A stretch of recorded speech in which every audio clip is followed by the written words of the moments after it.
And welcome back to my channel. तो guys आज हम पढ़ने वाले हैं area of rectangles and squares. तो यार आपने ये पार्ट 2 है, आपने अगर पार्ट 1 नहीं देखा तो जल्दी से जाकर देख लो, क्योंकि पार्ट 1 में ना मैंने आपको पढ़ाया था perimeter of rectangles and squares. तो पहले पेरीमीटर पढ़ो ताकि आपको एरिया भी अच्छे से आपको हो जाए, अंडरस्टैंडेबल हो जाए आपके लिए।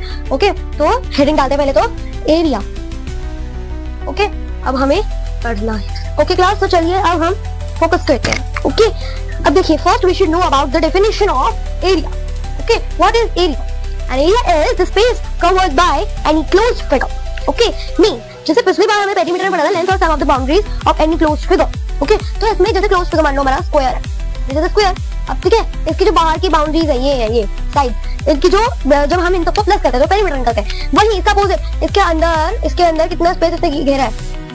तो बोलते हैं जैसे आप मान लो कभी कोई नया घर खरीदने जाते है ना, जब नया घर खरीदने जाते तो बोलते हैं ना ये इतने स्क्वायर फीट का है, इतने स्क्वायर फीट का है ना। ये जो आपको जैसे बोलते हैं ना, जो ओनर होते हैं, जो बेच रहे होते हैं, ऐसे कि ये जो हमारा ये है अपार्टमेंट है, इसका टोटल एरिया है हमारा, ये मान लो 30 स्क्वायर फीट का है, ये 30 स्क्वायर फीट है ना। तो उस टाइप से हमें पता चलता है कि अंदर ये कितना स्पेस घेरेगा, है ना, उसके अंदर का space. So the definition is, लिख लो यहाँ पे कहीं पे भी नोटबुक में लिख लो, the definition is any space और space covered by any closed figure is called area. Any space covered by any closed figure is called area. Okay, अब देख लो, मैं आपको कुछ वो दे रही हूँ, एक पहले एग्जांपल से शुरू करते हैं। Yes, area of rectangles. Okay, तो पहले area of rectangle ढूंढते हैं। Okay class? Yes, तो area of rectangle हमें कैसे ढूंढना होता है? कैसे ढूंढना होता है हमें area of rectangle? पहले तो जैसे मान लो ये रेक्टेंगल है, हमने क्या किया था, हमने ना जो पेरीमीटर था तो लेंथ और ब्रेड्थ को प्लस करके हमने 2 से मल्टीप्लाई किया था। बट इसमें जब उसमें तो पहले प्लस करो मल्टीप्लाई करो, वो थोड़ा डिफिकल्ट हो गया था। अब एरिया ने उसको इजी कर दिया। एरिया और पेरीमीटर वाला चीज है ना, एरिया में इजी होता है एरिया रेक्टेंगल का निकालना। अब मान लो इसकी जो ये है लंबा वाला, इसकी लेंथ है, तो इसकी जो लेंथ है वो क्या है हमारी, मान लो 8। ओके, और ये हमारी 4 हो गई है। ठीक है, हमारी जो लेंथ है वो है 8 और जो ब्रेड्थ है वो है 4। ओके, अब देखो एरिया कैसे फाइंड करेंगे, how to find area of rectangle. To find the area of rectangle, जब आपको ऐसा कुछ सम आ जाए तो आपको पूरा सॉल्व करके दिखाना पड़ेगा। तो कैसे सॉल्व करेंगे, first we have to write the formula for finding the area of rectangle. Okay, so formula आप यहाँ पे लिखो, area of a rectangle is equal to L into B, मतलब लेंथ इंटू ब्रेड्थ। तो लेंथ क्या है हमारी 8 है और ब्रेड्थ क्या है हमारी 4 है, तो हम 8 को 4 से मल्टीप्लाई कर देंगे। ओके, मल्टीप्लाई कर देंगे। ठीक है, समझ में आया? अब एक बार आपको करके भी दिखा देती हूँ। ठीक है, अब फिर नीचे इज इक्वल टू डाल के L इंटू बी है ना, क्या है L इंटू बी है, L यहाँ पे हमारी 8, इंटू तो इंटू रहेगा, है ना। अब ब्रेड्थ हमारी 4, मतलब यहाँ पे 4 लिख देंगे। समझ में आया? देखो एरिया ऑफ रेक्टेंगल फॉर्मूला लिखा है is equal to L into B. ठीक है, मतलब लेंथ इंटू ब्रेड्थ। अब इज इक्वल टू हमारी लेंथ क्या है 8, यहाँ पे लिख दिया, ब्रेड्थ क्या है 4, यहाँ पे लिख दिया। अब इज इक्वल टू 8 इंटू 4 कितना होता है, what is 8 into 4? 8 into 4 is 32। Okay, 32 हो गया।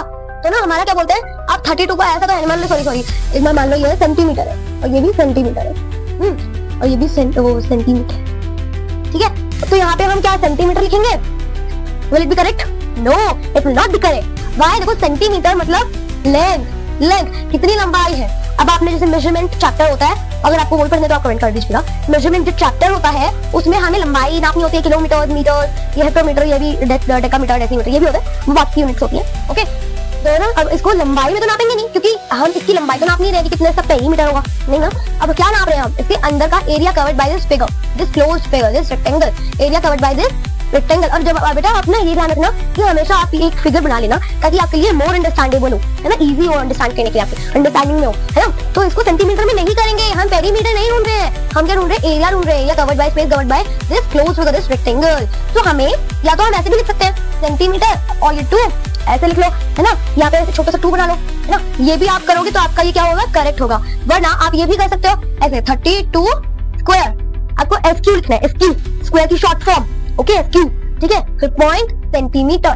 ठीक है, SQ 32 SQ square, 32 square, SQ मतलब ऐसे बोलते नहीं है, स्क्वायर बोलते हैं, है ना। 32 स्क्वायर लिखोगे आप SQ, पर बोलते हैं उसको स्क्वायर। 32 square point centimetre. अब ये नहीं है कि हमेशा सेंटीमीटर आएगा, वो होगा अकॉर्डिंगली। ओके, मतलब जैसे मान लो अगर ये आपका मीटर में होता, ये भी मीटर में होता, तो आप यहाँ पे सेंटीमीटर नहीं मीटर लिखते। ठीक है, अभी तो सेंटीमीटर लिख रहे हैं। ओके, अब एक बार फटाफट से रिकॉल कर लेते हैं इसको। ओके, देखो ये this is a closed figure, what is this, closed figure, a rectangle. अब देखो इसकी जो लेंथ है वो है हमारी 8 सेंटीमीटर, जो ब्रेड्थ है वो क्या है हमारी 4 सेंटीमीटर। अब पहले आपको सॉल्व करने के लिए क्या करना पड़ेगा, आपको एरिया पे क्या बोलते हैं फार्मूला लिखना पड़ेगा, area of a rectangle is equal to L into B, length into breadth. अब नीचे is equal to 8 into 4। Why? क्योंकि लेंथ जो है इसको लेंथ ओरिजिनल लेंथ से रिप्लेस कर देंगे, L mean 8। breath means 4 is the answer। Centimeter ऐसे लिखना भी, सेंटीमीटर में ना अब इन दोनों को मल्टीप्लाई करके 32 आ गया। अब आप ऐसे भी लिखोगे तो भी आपका करेक्ट है और ऐसे लिखोगे तो भी आपका करेक्ट है। समझ आया? तो हमारा आंसर यही होगा, चाहे आप कैलकुलेटर से चेक कर लो या गूगल में देख लो, हमारा आंसर जो है यही आएगा। ओके, तो समझ में आया सबको ये? इसकी ना थोड़ी मैं आपको एक्सरसाइज देती हूँ, ओके, वो भी करेंगे तो हमें ज्यादा अच्छे से क्या होगा, समझ में आएगा। We will be able to understand this more quickly and deeply. Yes, yes students, am I right? I am right. Okay, so please ignore the background noise, please. Sorry. Okay, so see, अब मैं आपको rectangle shape में क्या दूं? Rectangle shape में एक TV लेते हैं। ये हो गया आपका एक TV. Okay, this is a TV. Sorry, drawing इतनी अच्छी अभी बनी नहीं है, बड़ी जो भी है टीवी के अंदर कुछ चल रहा है, ठीक है। अब हमें इसका एरिया ढूंढना है। इसकी जो लेंथ है वो है आपकी टीवी की लेंथ क्या है आपकी, मान लो 4, और जो इसकी ब्रेथ है वो है 2। ओके, अब आपको करना क्या है, मैं थोड़ी देर दे रही हूँ, आप इस वीडियो को पॉज करके भी आप एक बार सॉल्व कर सकते हो, फिर मैं आपको बता दूंगी। ओके, एक बार करके देखो, अगर गलत आया तो देख लेना एक बार।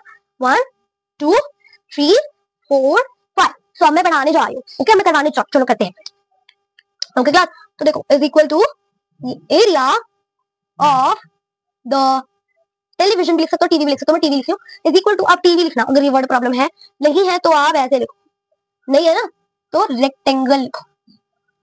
Is equal to L into B, या मैं नीचे लिखती हूँ, आप स्पेस नहीं थोड़ी, L into B, length into breadth is equal to, क्या करेंगे अब हम लिखेंगे 4 इंटू 2 वाई, इसको रिप्लेस करेंगे ओरिजिनल वाले से। हमारी ओरिजिनल लेंथ क्या है, 4 है, तो एल को हम 4 में कर देंगे। ओके, ये सेंटीमीटर कर रही हूँ मैं। ओके, इसको 4 से कर देंगे, इसको 2 से कर देंगे, बीच में ये कैसे ही रहेगा। Is equal to 4 into 2 is equal to 8, है ना 8। अब मैं ऐसे भी लिख सकती हूँ 8, ये ऐसे भी लिख सकती हूँ, ये भी करेक्ट है, और ऐसे भी लिख सकती हूँ 8 स्क्वायर 18। ओके, दोनों ही करेक्ट है। एक और एक्सरसाइज करते हैं, फिर हम बढ़ेंगे दो। एक तो हमारा होगा एरिया ऑफ स्क्वायर्स, उसके बाद हमारा होगा कुछ अगड़म जगड़म फिगर्स। ओके, मतलब अगड़म जगड़म मतलब हमें कुछ फिगर्स का भी निकालना होगा। ओके, तो मैं आपको ना ये एक क्या दूंगा आपको रेक्टेंगल शेप में।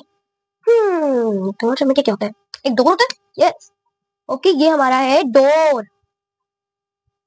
ओके, ये हमारा डोर हो गया। अब ये डोर की जो हमारी लेंथ है वो है हमारी 5, सॉरी 8, और जो ये ब्रेथ है ये है 7। ओके, अब is equal to area of rectangle is equal to L into B, is equal to L को वही ओरिजिनल वाले से रिप्लेस कर लेंगे, 8 into 7 is equal to 8 into 7 कितना होता है 56। So we have to write this, और we can write this one, both will be correct. Okay, तो एक बार फिर से रिकॉल करें, हम एक बार फिर से रिकॉल करते हैं, फिर हमारा सारा हो जाएगा। ओके, यस, सो रिकॉल करने में हमारा क्या आता है, देखो ये डोर है, लेंथ क्या है 8 और ब्रेथ क्या है 7, area of rectangle is equal to length into breadth. Okay, length को ओरिजिनल वाले से रिप्लेस करेंगे, लेंथ और ब्रेथ को, लेंथ ब्रेथ 8 7 इनटू करेंगे, इन दोनों को मल्टीप्लाई करेंगे। Okay, is equal to 56 centimeter है, इसको 2 लिख लो। अगर वो आपको मतलब नहीं लिखना हो आप ये लिख लो, ऑप्शनल है, कोई भी लिख सकते हो, जो भी लिखोगे आपका सही आएगा, बस आपको कैलकुलेशन सही करनी है, बाकी तो सब सेट है आपका। अब हम बढ़ते हैं न्यू टॉपिक पे। ओके, न्यू टॉपिक पे, ये है ना न्यू टॉपिक। चलो, अब न्यू टॉपिक क्या है हमारा, area of a square. Okay, तो वो जानने से पहले आप सारे एक बार अपनी नोटबुक पे अगर आपको कुछ समझ ना आया हो तो एक बार रिकॉल कर लो, या फिर आप क्या बोलते हैं इस वीडियो को प्लेबैक कर सकते हो। ओके, अब देखते हैं आगे, ठीक है, कि एरिया ऑफ अ स्क्वायर कैसे निकालते हैं। तो क्लास आगे अभी बढ़ते हैं। सॉरी, मैं किसी रीजन से आपको आगे नहीं बढ़ा पा रही थी, but now I will just teach you. Okay, तो देखो अब यहाँ पे हम लिखेंगे area of A is equal to, पहले आप देखो यहाँ पे कि यहाँ पे आपने जैसे सोचा था कि रेक्टेंगल की जो एक साइड होती है वो तो जैसे ये 1 है तो ये भी 1 होगी, ये 4 है तो ये भी तो 4 होनी चाहिए थी, यहाँ 3 कैसे आगे, दोनों अलग अलग क्यों है। It's very huge confusion. हम ऐसे तो समझ ही नहीं पाएंगे कि सही वाली लेंथ कौन सी है। क्लास, सही वाली लेंथ ये है, सही वाली लेंथ ये है। Don't you know why, let me tell you. अब देखो यहाँ पे बड़ी वाली कौन सी है, 3 या 4, 4 is a bigger one. Okay, अब देखो यहाँ पे 3 आया है, मतलब 4 में से कुछ माइनस हुआ है कि उसमें से 3 निकल के आया है। क्या माइनस हुआ है, ये 4 उंगलियां इनमें से 3 निकल के आया, कितनी उंगली हटाई, 1 फिंगर हटा दी तो 3 निकल के आया ना, इसलिए ऐसा हुआ।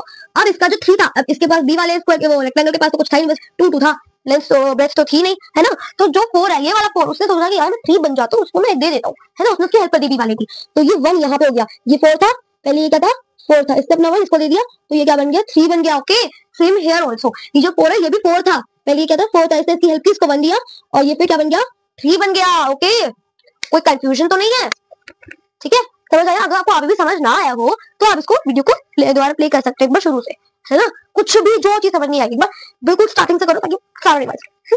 तो देखो अब मैं ए में आप क्या करोगे, आपको ना एरिया ऑफ रेक्टेंगल कैसे ढूंढते हैं, लेंथ इनटू ब्रेथ। अब ब्रेथ क्या है 1, लेंथ क्या है 4, है ना 4 है ना, ये 3 को छोड़ दो 4, ठीक है। तो 4 इंटू 1 इज इक्वल टू 4 आ गया आंसर।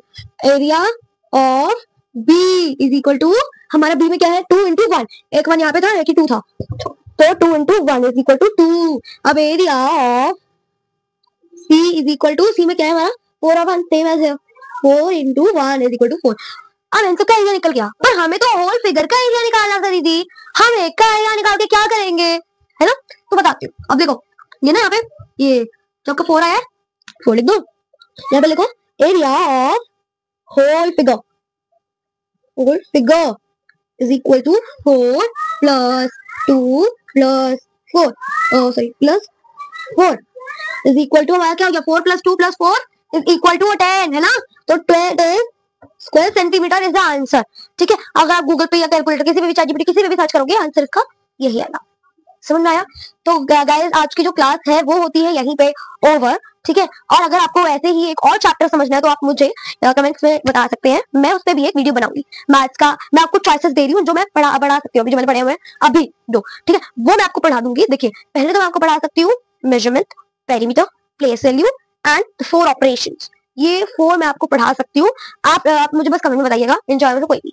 ओके तो यार ये वीडियो को यहीं पे एंड करते हैं, तब तक के लिए बाय बाय गाइस।